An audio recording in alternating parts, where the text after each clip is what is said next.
mulai.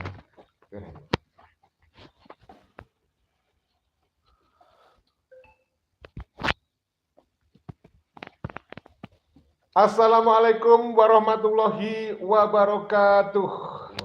Selamat malam saudara-saudaraku dimanapun Anda berada. Dari Sabang sampai Merauke, dari Miangas sampai Pulau Rote. Ketemu lagi dengan kami dari channel Newsclan Official berkolaborasi dengan channel Lambe Turah Wong Deso. Saudaraku, kita masih bersama dengan Bapak Budi Winoto, Trah keturunan Mataram. Kita akan bahas sejumlah isu aktual, persoalan-persoalan terkait dengan eksistensi oknum-oknum Habib Ba'alawi, Habib Ba'alawi, yang semakin hari semakin terkuak kepalsuan mereka.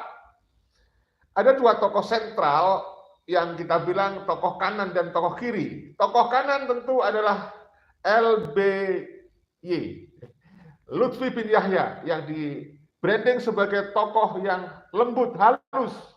Tetapi ternyata di balik kelembutan itu ada kepalsuan yang ditutupi. Di sisi lain, di pihak kiri ada kelompok yang kita bilang agak keras nih, kasar mainnya. Siapa kalau bukan Rizik Syihab? Nah, kali ini saudaraku kita bahas tentang itu. Nah, sebelum itu kita sampaikan kepada Ki Sabdo Gendeng Walkoplahi untuk memberikan salam sapa kepada kalian dari channel Lambe Turah Wong Deso. Silakan Ki. Terima kasih Ki Manik Mulya Sreningrat ya. Assalamualaikum warahmatullahi wabarakatuh. Waalaikumsalam warahmatullahi wabarakatuh. Salam budaya, namo buddhaya, Om Swastiastu, salam sejahtera, salam kebajikan, rahayu, rahayu, rahayu sagung ing dumati.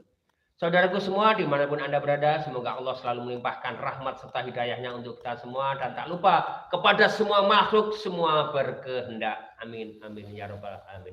Alhamdulillah, dari pembahasan tadi bahwasanya Ki Manik Mulya Sreningrat sudah membahas bahwanya Habib Lutfi bin Yahya dan Habib Rizik Syihab ini memang satu tujuan, ibaratkan mata koin ya, dibalik kena Habib Rizik, dibaliknya lagi kena Lutfi bin Yahya ya. Inilah mereka seiring sejalan, ibaratkan kereta ya, ini apa nih, jalur kereta ya, bannya ya, satu tujuan. Jadi mereka tidak bisa bertemu tetapi dalam satu tujuan. Inilah kenapa kita bahas di malam hari ini, supaya kita semua netizen paham perilaku mereka, apa saja yang telah dilakukan di Nusantara ini, dan apa saja yang mereka raih atau prestasi di dalam Nusantara ya, sehingga Nusantara menjadi jernih kembali dan tidak terkontaminasi oleh paham-paham yang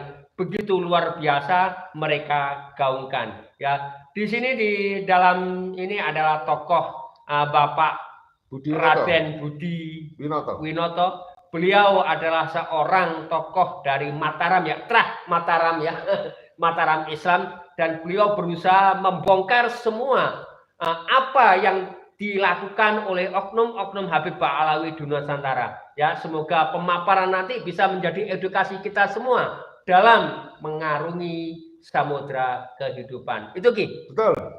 Terima kasih Ki Sabdo Gendang. Tiba saatnya kita langsung kepada Bapak Budi Winoto. Sebelumnya ya, tentu beliau mungkin akan ada yang mau disampaikan, mungkin mau apa klarifikasi atau perkenalan. Sebelum kita tanya-tanya ya, santai saja. Silakan Pak Budi Winoto untuk memberikan salam sapa kepada para pemirsa semuanya. Terima kasih. Assalamualaikum warahmatullahi Waalaikumsalam. Waalaikumsalam warahmatullahi wabarakatuh. Ini ada saya diajak live ini sama Ki Manik sama Ki Sabdo Gendeng. Ya mudah-mudahan kita dapat mengerti ataupun memahami, karena di sini tujuannya yaitu edukasi ya, tentang persoalan-persoalan yang ada. Karena apa yang selama ini dikatakan Ba'alawi itu nasabnya tidak nyambung, itu menjadi rame. Tapi persoalannya sebenarnya kan bukan itu. Jadi Pak Alawi ini yang menyolok itu adalah penguburan sejarah dan penyiaran sejarah yang mana dilakukan oleh tokoh-tokoh Pak Alawi. Hal ini, ketiga hal tadi yang saya sampaikan itu merupakan adalah bentuk penjajahan budaya, penjajahan suatu bangsa.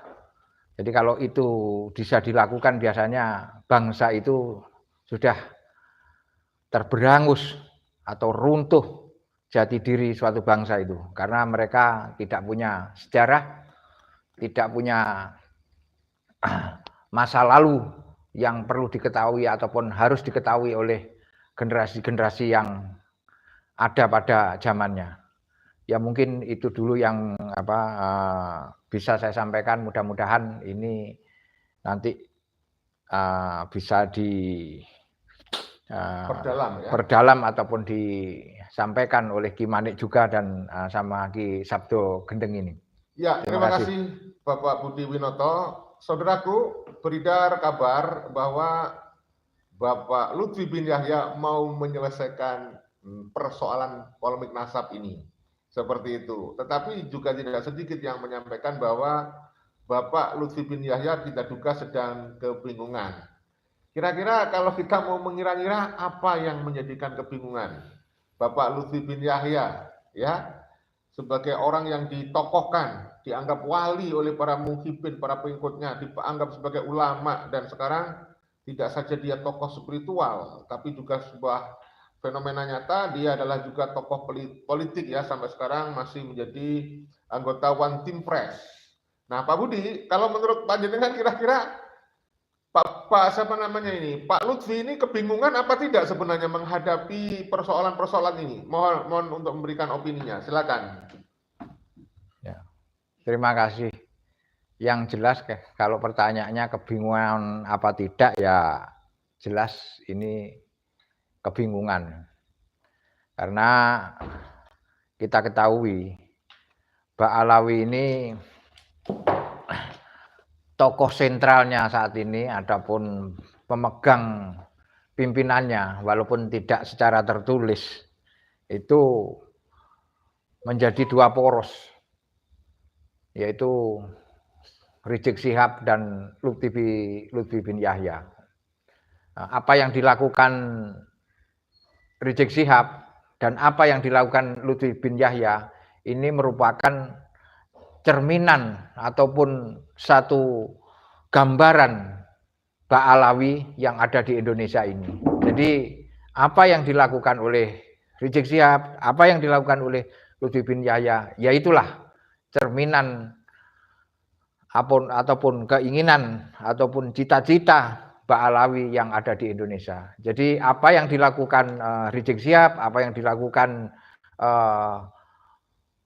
Lutfi bin Yahya, yaitulah cita-cita ataupun pelaksanaan cita-cita dari kaum Pak Alawi yang berada di Indonesia. Jadi ini merupakan dua tokoh, yang satunya keras, yang satunya lunak. Nah, mereka istilahnya berjalan di dua lini ataupun melakukan satu double track ya. Ini. Itu mungkin saya rasa gimana kalau ya, terima kasih Pak Budi. Mungkin Ki Sabdo Gendeng ada yang ingin disampaikan terkait Pak Lutfi ini kebingungan apa enggak? Bahkan ada yang mengabarkan mau mengadakan Basul Masail tetapi tidak di Robitoh, bukan di perguruan tinggi, tapi justru di organisasi Jatman, yaitu Jamaat Tarekoh, ya itulah miliknya Pak Lutfi. Silakan, mungkin ada yang mau disampaikan, Ki Sabdo Gendeng Walkoplai. Silakan. Ya, kalau saya rasa memang mengalami kegundahan atau linglung ya, karena sebenarnya kalau LBM itu kan di lembaga NU, ya, LBM NU, bukan di Jatman. Ini kalau menurut saya ini sudah ada opini untuk mengegulkan cerita-cerita yang dibikin oleh Habib Lutfi bin Yahya. Dan mungkin antara Habib Lutfi dan Rizik ini ada satu misi ya Pak ya. Misi di Nusantara yang dari Mbak Alawi atau dari penulis Robitok ya, mempunyai misi ingin memba'alawikan semua Nusantara supaya apa? Supaya mereka ini dihargai dan dihormati. Ya. Karena mempunyai jasa, leluhurnya pernah berjuang ini itu ya. Ini tujuannya hanya ingin dihargai dan dihormati. Itu misi pertama. Misi kedua, bagaimana menguasai Nusantara dengan mengkaburkan sejarah. Nah, setelah sejarah kita kabur, maka generasi anak cucu kita ini tidak akan paham. Nah, sehingga mereka akan seperti dicucuk hidungnya karena sudah kehilangan sejarah leluhurnya. Dan disinilah para muhibin yang siap menjadi pengkhianat leluhur. Nah, karena apa? Sudah menghilangkan sejarah leluhur yang nyata-nyata berjuang demi bangsa dan negara. Itu Ki. Ya, saudaraku, terkait masalah muhibin, saya dapat kabar tadi dari Gus Ali ya. Gus Ali ini, para muhibin sudah bersiap untuk menghadang Kiai Madudin dalam rangka melantik PWI Laskar Sabilillah ya. Ini Gus Ali Ibni itu mengkomando bahwa semua Laskar Sabilillah di Jawa Barat, Purwakarta, Subang, Kuningan, Karawang, Indramayu, Jabodetabek agar bersiap menggerakkan laskar untuk menjaga dan mengamankan wilayah masing-masing agar para muhibin tidak menjadi-jadi. Sebab acara pelantikan Laskar Sabilillah, pelantikan Perjuangan Wali Songo Indonesia harus berjalan lancar ya. Dan diagendakan pada tanggal 8 Agustus akan dilaksanakan di Purwakarta, tanggal 11 di Majalengka, dan tanggal malam 12-nya di Karawang. Nah, ini ada sebuah dugaan, ada oknum-oknum muhibin yang sudah mengkoordinasi diri, mengkoordinir untuk katanya dia mau jihad katanya. Mau jihad, ya fisabilillah katanya. Nah, menurut kita tentu kita pertanyakan, betulkah itu jihad? Nah, ini yang ingin kita bahas. Menurut Pak Budi bagaimana ini? Orang-orang ini kok diadu domba mau aja, bahkan di branding dia siap berkorban nyawa, katanya nanti syahid. Kalau melakukan itu seperti kejadian di KM 50. Kalau menurut saya itu kalau terjadi membela oknum Habib yang nyata-nyata sesat, bukan syahid itu, tapi sangit itu. Bagaimana menurut Pak Budi? Fenomena oknum Habib yang mendoktrin muhibin, muhibinnya dicuci otaknya nggak sadar, dia malah didoktrin agar rela mengorbankan nyawa demi Habib, bukan demi negara, bukan demi bangsa. Monggo Pak Budi. Jihad ya. Katanya dia jihad ya katanya. Itu jihad apa jahat ini? Jahat. Jadi begini ya, dulu banyak kalau dilihat ya, ini kan apa tujuannya untuk menghadang katanya ya, menghadang. Menghadang ke Imat. Ya Imat ya. Ini yang menghadang ini pasukan atau santrinya atau muridnya Ba'alawi ini. Karena gini, selama ini kalau ada acara-acara seperti itu, santrinya Ba'alawi itu kan disebut muhibin. Ya, Dubin. Kalau dulu itu santrinya Ricik itu apa? Ketika di FPI itu kan selalu berseragam ya, putih-putih seperti satu milisi ya mereka. Milisi atau sipil yang dipersenjatai itu ya pakaiannya seperti itu, berseragam. Nah, ini sekarang FPI kan sudah tidak ada sebagai partai terlarang. Nah, ini yang bergerak ini siapa ini? Santrinya ataupun apa kalau disebut muhibinnya ya. Betul, muhibinnya. Ya muhibinnya Ricik ya. Ya ini mohon untuk muhibin itu menyadari ya bahwa Anda itu sudah tertipu. Soalnya dilihat dari kata muhibin sendiri itu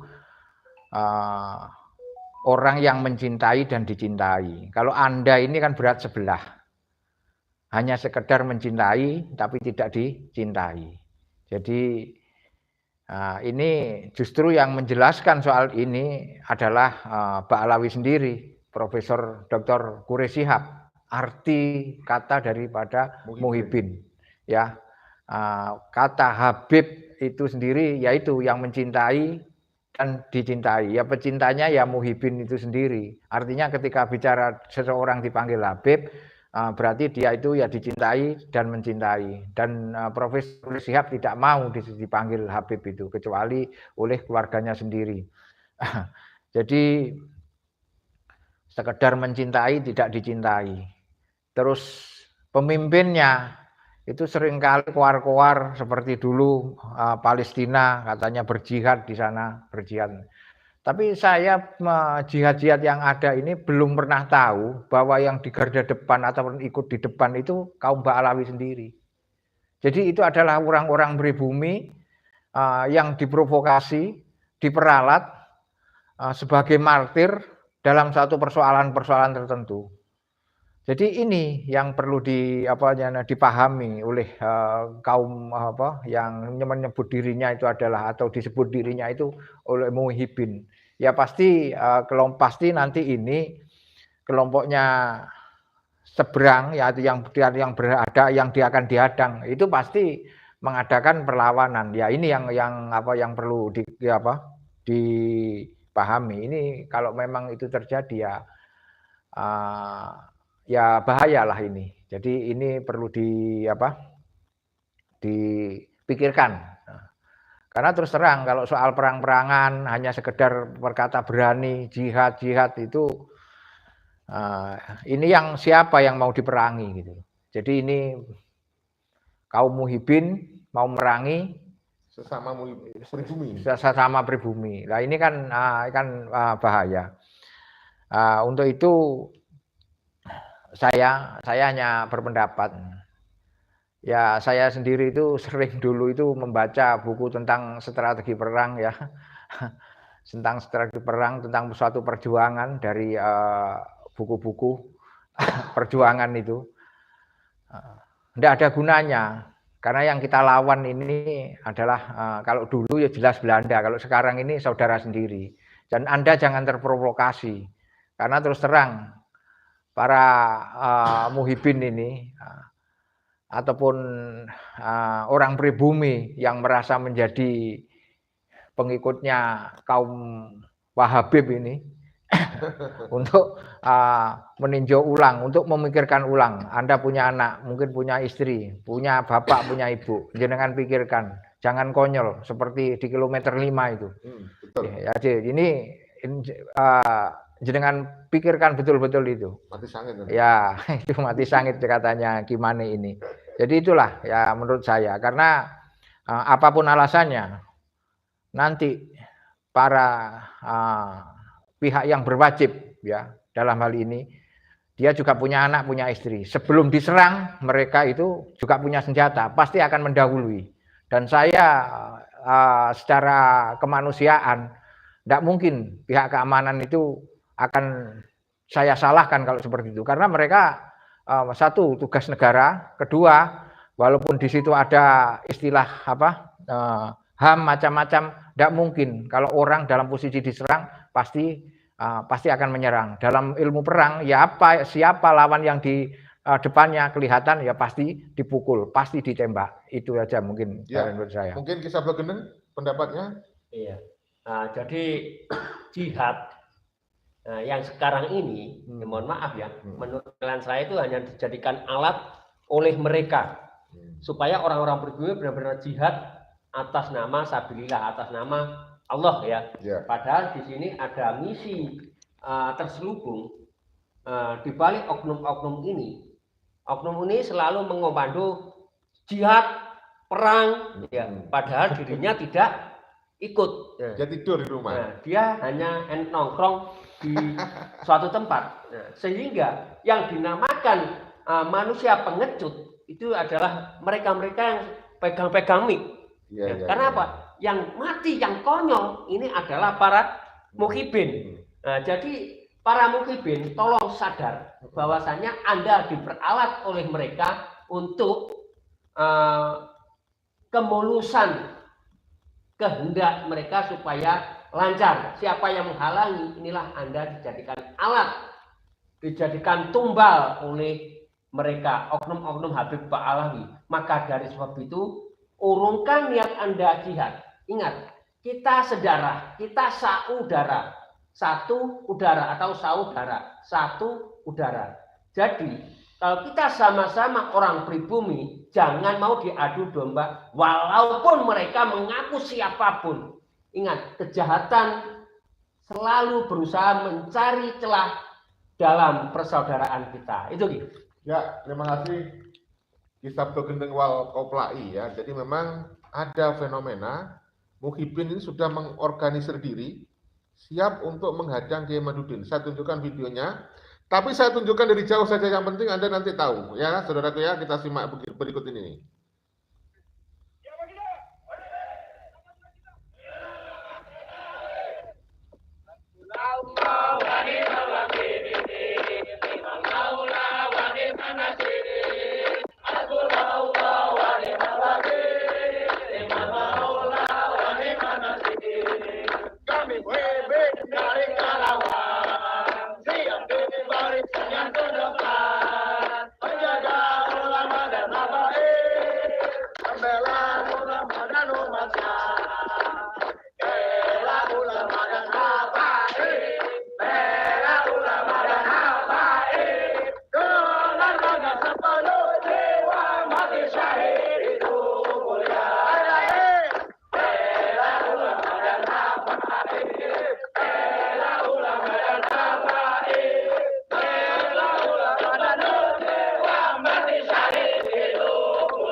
Ya, sangat memprihatinkan. Kita dengar bersama tadi suaranya. Dia mengatakan Muhyiddin dari Karawang. Katanya siap membela Habib, siap mati syahid, ya, dan akan menghadang Kiai Mat. Nah, seperti itu saudaraku. Bagaimana Ki Budi, ya, Pak Budi Winoto, sampai dia itu percaya diri gitu loh, nggak memikirkan anak cucunya, mungkin punya anak di rumah, punya istri, ya dia siap mati syahid. Coba gimana itu menyadarkan mereka? Adakah pesan untuk mereka, Pak Budi? Pesan untuk Muhyiddin. Terus terang saya sedih ini hati saya itu. Monggo Pak Budi. Dalam perang 10 November dulu, ya kalau dalam peperangan sana yang dikomando langsung oleh siapa, Hadratus Syekh Kyai Hasyim Asy'ari, ya. Nah, itu menggerakkan. Setelah itu dalam peperangan itu sampai terjadi meninggalnya ataupun tewasnya Jenderal Malabi, ya, di mana Inggris saat itu dianggap sebagai negara superpower. Ternyata jenderal ataupun panglimanya yang berada di Surabaya itu meninggal dunia. Kan itu pertempuran besar. Kalau toh saat itu ada seperti yang berada di Indonesia ini, ada media yang sekarang ini, mungkin itu ya perang besar lah itu yang terjadi di sana. Lah itu baru bela negara. Lah ini bela Ba'alawi. Jadi ini konyol ini ya. Terus saya ingin tahu dalam hal-hal seperti itu, apa ada itu Ba'alawinya itu ikut berada di medan perang. Ya kalau bisa siapa, misalkan kalau Rizik sudah napasnya sudah gos-gosan itu kalau pidato ya mungkin ya, itu sudah sakit-sakitan capek. Ya anaknya menantunya si Rizik gitulah. Anip suruh mimpin di depan, dia nanti suruh menghadang gitu. Jadi jangan Anda konyol. Konyol Anda itu. Mau membela Ba'alawi, sedangkan Ba'alawinya tidur-tidur. Yang Anda bela itu persoalan apa gitu loh. Iya. Jadi ini mungkin enggak. Ya, silakan di Sabto Gendeng mungkin. Ya, saya sependapat ya. Ini para Muhyiddin bisa mati konyol ya. Dalam berjuang membela habaib. Sebenarnya kita harus bela bangsa ya. Bela bangsa dan bela negara. Tetapi ini bela habaib dan ulama ya. Dan ulamanya ini yang mana? Nah, kita harus mengkaji ulang ulamanya itu yang mana. Karena banyak manusia-manusia bejat yang mengaku berjubah ulama. Ya, pakai sorban, pakai sok agamis, bisa baca Bismillahirrahmanirrahim, itu sudah disebut ulama. Jadi kriteria-kriteria yang mana? Ya, jadi kita harus benar-benar untuk meneliti, karena banyaknya penipu-penipu bergedok agama. Jadi waspada para muhibin ya, banyak penipu bergedok agama dan bergedok nasab. Ya, di sini agama, di Nusantara ini agama itu banyak, tetapi agama nasab itu tidak ada. Yang ada kelompok Habib-Habib Alawi. Mereka memprioritaskan nasabnya daripada agamanya. Betul apa tidak? Betul. Nah, memprioritaskan nasabnya, mengaku sebagai bla bla bla bla bla ya. Nah, tetapi agamanya seperti apa? Dan apakah mereka bisa disebut manusia beragama? Karena selalu dan selalu. Nah, itu sebenarnya lagi. Ya, saudaraku, luar biasa. Makin panas ini suasana nih ya. Karena ada kelompok oknum Habib yang sudah mendoktrin para muhibin yang mencuci otaknya agar siap untuk mati sangit ya. Mati sangit. Saudaraku, mari kita gunakan akal sehat ya. Kalian itu harusnya daripada membela oknum Habib ya hanya diiming-imingi surga, nggak ada menurut kita oknum Habib di zaman sekarang bisa menjamin surga kecuali kalian hanya dibodohin gitu loh. Mari kita semuanya menggunakan akal sehat. Beragama selain dogma juga harus menggunakan akal sehat, saudaraku ya. Selama ini udah nyata-nyata Ba'alawi itu tidak mampu membuktikan nasabnya. Yang mengaku mengklaim sebagai keturunan Rasulullah SAW, mengaku sebagai keturunan Nabi tanpa bukti. Hanya orang-orang yang kurang menggunakan akal sehatnya yang masih percaya tanpa bukti, ya, terutama para muhibin yang sudah bertahun-tahun dijejali doktrin, ya, sudah jelas-jelas kemarin sudah dibahas oleh Ki Budi ya, oleh Pak Budi Winoto bahwa para Ba'alawi datang ke Nusantara itu untuk mencari cincin Nabi Sulaiman. Mereka tujuannya mencari harta, mencari kejayaan, ya kan? Jadi mereka itu memang dengan tujuan segala cara supaya dia mendapatkan kemuliaan. Mungkin perlu dibahas lagi Pak Budi. Jadi tujuan mereka kan memang tujuannya untuk mencari cincin Nabi Sulaiman. Mungkin ada para pemirsa yang baru menemukan channel kita, ya jangan lupa untuk mendukung channel kita dengan cara menekan subscribe, like, dan tanda lonceng di channel Newsline Official dan Lambe Turah Wong Deso. Jadi bagaimana Pak Budi tentang kedatangan mereka itu sebenarnya bukan membawa bisaroh, bukan untuk mencetak ulama, ya, tetapi mereka memang mencari harta, kekayaan, kejayaan. Monggo Pak Budi.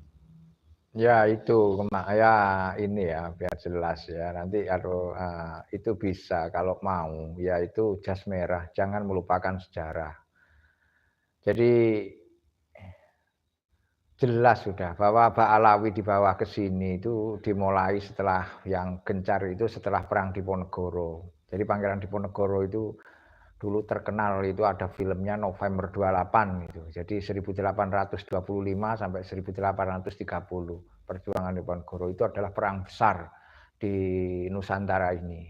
Jadi dulu belum ada yang namanya Indonesia. Ya setelah kata Indonesia itu diambil oleh seorang penulis dari Jerman, James Withagen itu. Jadi dulu masih bernama Nusantara, terus kerajaan juga masih Solo itu ada sendiri, Kasunanan, Jogja itu Kasultanan, Mangkunegaran itu masih di sana, Pakualaman, terus Cirebon juga ada sendiri. Jadi masih berdiri sendiri di Bali juga gitu. Jadi itu ada kerajaan, kasultanan, dan kadipaten atau kerajaan bawahan ya.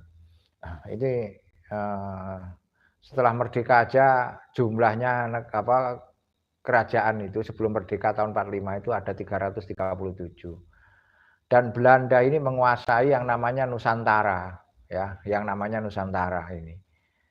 Membawa Ba'alawi ini ke sini untuk sebagai pekerja. Karena di dalam perjalanannya kaum bangsa pribumi ini ya, orang-orang Nusantara ini itu sudah dimasuki dimasuki oleh Wali Songo, yaitu tentang ajaran Islam. Sehingga ketika Diponegoro itu juga mengamalkan, karena Pangeran Diponegoro ini putranya dari HB ketiga, itu juga seorang pangeran, juga seorang ulama. Mereka itu adalah keislamannya itu kuat sekali. Sehingga pengikutnya itu juga diajari tentang keislaman, keimanan. Juga para penganut torekot.